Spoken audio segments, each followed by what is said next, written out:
Hey, how you doing? This is Tom, and this is Tom's Radio Room Show. And a couple of days ago, it was the start of hurricane season. And about a week ago, we were experiencing a lot of rain due to a subtropical depression, they called it. It was out in the Gulf. Luckily, it did not turn into a hurricane, but it did get up to about 65 miles an hour. So I thought, it's time to think about being prepared for emergencies. And so I got this, I just got it the other day, emergency radio. It's called the WeatherX, and if I look real closely, the model number is WR182R. Gets this off at Amazon for about $14. $14. So we're going to open this up. I've never opened it up, and take a look at it. Here we go. I usually struggle getting these boxes open. I try not to tear them up because, oh, I see, it's got some tape here. All right, we'll get my little letter opener and we'll get into this thing. Let's see. Oh, man. This show wasn't supposed to be about opening the box. But I did want to kind of start from the very beginning and open it and show you what's in here. Okay, first thing is a bunch of adapters. These are adapters to use this to charge your cell phone. And then there's a cable. All right, put those aside. And then we'll pick this out. That is the radio. And what else is in the box is a manual. Let's see how the manual is. Oh. While there are 7 NOAA weather bands utilized across the United States, there is only one station that is designated to work with or work in your geological area. Please adjust your weather band dial. Start from 1 and then turn the knob through the stations until you find the one dedicated station. Well, we've got actually 3 that I can receive in my area. 2 very strong and 1 weakly. So that's good information if you've never listened to NOAA weather. We're just going to take a quick look at this, see if it's of any value. A lot of times these things, well, this side is no value to me. It's in, I guess, Spanish. Oh, okay, I guess it's a mix of Spanish and English. Where's the English part? Huh, okay. Yeah, that's useless. Oh, here's another one. Okay. Why don't they know that I only speak English? Now, hopefully this one's in English. Yes, it does appear to be in English. Tells you to put some batteries in there. Excuse me. And it tells you the various functions, which we will refer back to this once we get the radio. What's interesting and what I was looking for is a listing of functions. I don't really see a listing of functions. Let's go to the box. A lot of times the box will tell you. Here we have it in super small print. It's a weather band AM and FM radio. It's an LED flashlight. It's a mobile phone charger. Has a dyno hand crank. Rechargeable battery, and can be powered by 3 AA batteries or an AC adapter not included. Included is the charging cable, the USB connectors, and a micro USB connector. Alright, so that's what's included. Let's take this out of a little bag here. There's what it looks like. About, as what's the name will say, it's about 2 hands. 2 hands in a radio. It's a bit on the glossy side. The seals, not perfect. Here is the hand crank. Now that's the beauty of this, and this is what most of your weather radios nowadays will have, is this powered generator, they call it, so that if you happen to be caught in a storm and you don't have any batteries, it does have, let me see if I can open this up easily. Yes, I can. It does have, and it doesn't show it, it does have a built-in little battery pack. Sometimes they're down in this area and you can replace them. This one doesn't appear to be the case. This is where you would put the 3 AA batteries. I'm trying to see if there's any other access to that battery pack other than taking the radio completely apart. It does not appear there is. So once that battery pack goes bad over time, you're going to have to do some serious taking apart to replace it, not plug and play. Down here is the port for the phone charger and a DC input for, I assume, running the radio and charging the battery. It's behind a little cover here. Oops. Which I can't get back in place. Okay, let's see if I can get this lined up. There we got it. It's okay now. We got it. Flashlight, which is 3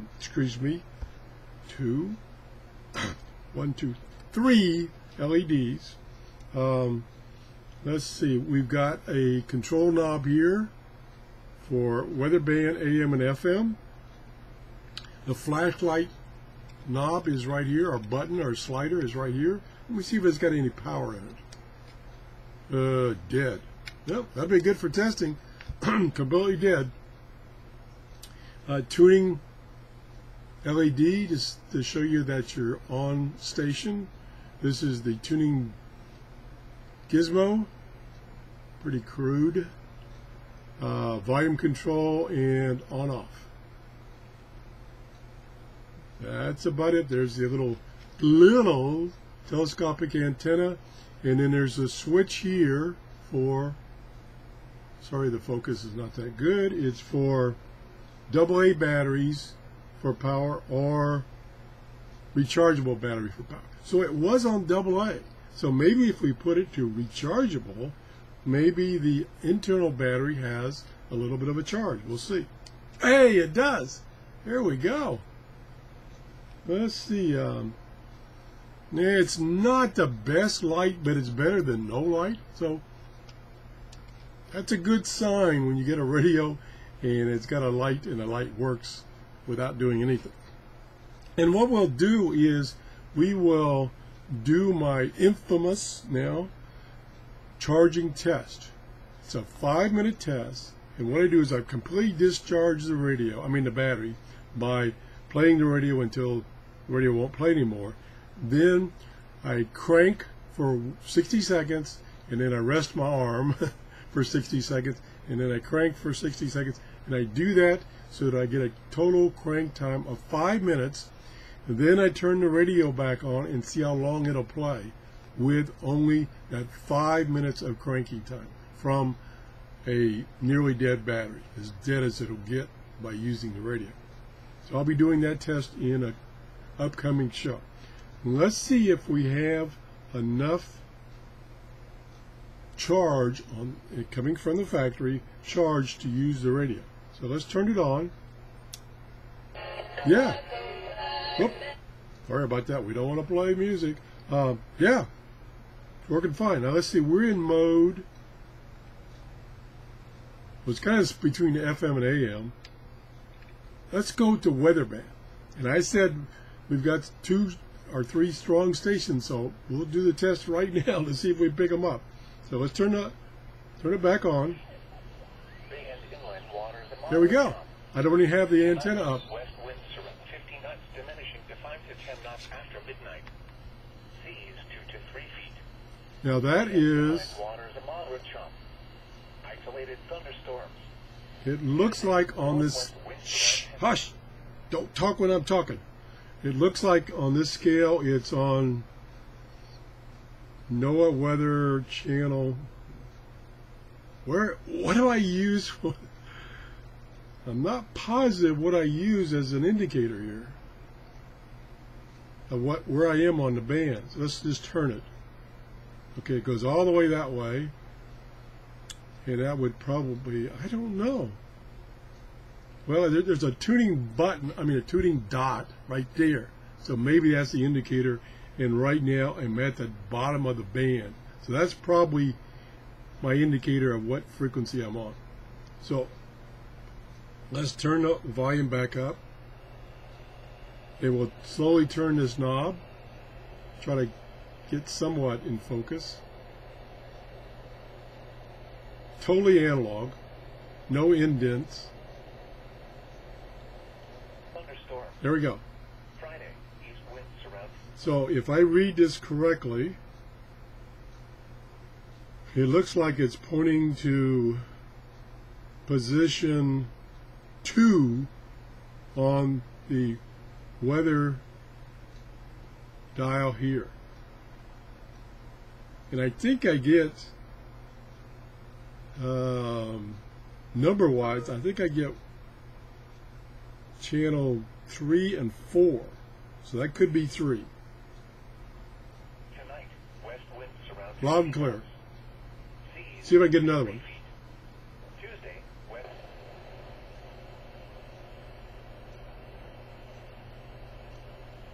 Capable of producing strong gusts. That's a good one. Locally heavy rain and frequent deadly lightning. That looks like it's on 6 or 7. River flood impact. River flooding is expected to 7, I guess. Mayaca River and Mayaca State Park. So Southeast River. the 2 stations out of the 3 that I normally can get with a, say, an external antenna, I'm getting loud and clear with this little maybe 18 inches antenna. That's working good. And it's clear, it's very clear. Now let's go to AM quickly. And we'll turn the volume back up. And we're at the high end of the AM dial, so I'm going to go back down to the low end. The dial does turn smoothly, but it's not very precise by any means. Okay, I don't need this anymore because I'm on medium wave. And we've got to not only have the right to give, we've got to give them the right out for prayer and think along these lines. Okay, I'm getting interference. How does this affect us? How does this affect us? Well, it affects. That's totally understandable. In my office, I've got tons of things that are causing RF. I got 5 or 6 computers on. I got 2 routers on.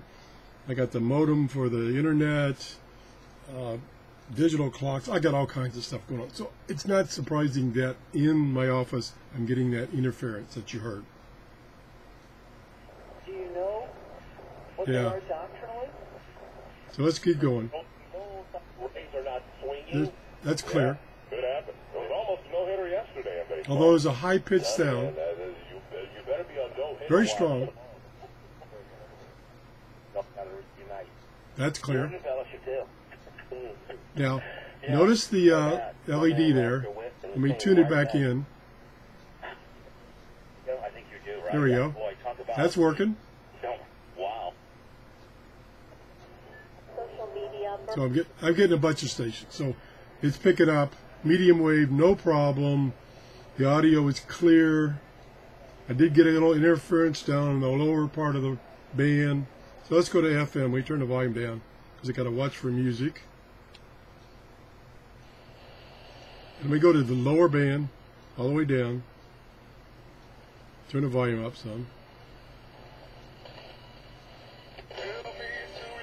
Now I don't even have the antenna extended. Whoop, okay. Go. See, that's the trouble with FM. There we go. It's picking up a lot of stations. Very clear, very loud. Speaking of loudness, let me. You might want to turn your audio down. I'm going to turn this audio all the way up, slowly. so you aren't sitting there and sweating and suffering in the heat. And with summer About rebates of halfway. $1,750 still available, you can save a lot of money too. Three-quarters. Plus, we make it easy and affordable with no money down and 60 months audio. zero interest financing. And here's an added bonus. You Okay, also that get was full audio. Way too loud for me, but it was still clear. It wasn't breaking up. So the audio was great. So let me turn this off. Turn it off. Get this down. So right now, it looks like a good deal. 14 bucks. Now, just as it is, 14 bucks, it seems to be a pretty good radio for emergency use. AM, FM, NOAA weather. Now the question is how well this gizmo works, this dyno works. Now supposedly, and where it is, back here is where you use this cable and the appropriate adapter to charge your phone, so that if it's an emergency and you've used your cell phone a lot, you can charge it back up using this. The question is, how well will this dyno mechanism work? How efficient? What happens when I only do the 5-minute charge after a complete discharge? Well, as much as I can by running the battery down using the radio. How much of a charge I got. So we'll be doing that test soon and in the next video. But right now, for $14, and it looks nice, good size. And the other thing is, if the, say a dyno broke, say you break the handle off, that's one thing you have to be concerned about these things. It's really cheap plastic. You have to be concerned. You get, too rambunctious. And let me pull this out. Let me pull this out. Well, I might break it just trying to pull it out. There we go. Say you get too rambunctious when you're using this. Because they do have quite a, if they're any good, they have quite a bit of resistance. And these handles are very cheap. They're very cheap. So you got to be very careful. So, say for instance, and that's what I was trying to get to. Get on, Tom. Get on with it. Okay, what I was trying to say was, say for instance, you got excited and you broke the handle off. So you couldn't use the crank anymore. The question is, can you put in the AA batteries and use this as a charger for your cell phone off of those AA batteries? That's what I want to find out, and that's what I'll show you in the next show. So check this out. Again, let me get the box here. This is the WeatherX, the big X, and it's model WR182R, and it's $14, about $14 on Amazon. I'll put it in my Amazon store, and I appreciate if you go through my Amazon store. The link is below each of my new videos, and it's looking pretty good. 14 bucks. The big shower will be how well this works, and like I just said, if I can charge a phone to some degree so I can make a call with using just AA batteries without using the crank and without using the internal built-in battery. I wonder if it says in here what the capacity of the internal battery is. Usually they're not much. Nope, it doesn't say. So I suspect that they're pretty small. It's usually those little battery cubes or whatever you want to call it that you see in your wireless home phones. It's usually one of those. Alrighty, we can. I'll discharge this using the light and the radio. That'll get me a quick discharge, and then we'll do the crank test, and then I will also do a full charge using the cable here, and see how long it lasts after I do a full charge of the internal battery. Now, I won't do a show of that. I'll just give you the results of that. That's it. Thanks for watching. If you enjoyed the show, please give me a thumbs up. And also, there's a share button below each video. Share my videos. I'd appreciate that. We can let more people know about my show. Whew. Have a good day. Bye-bye.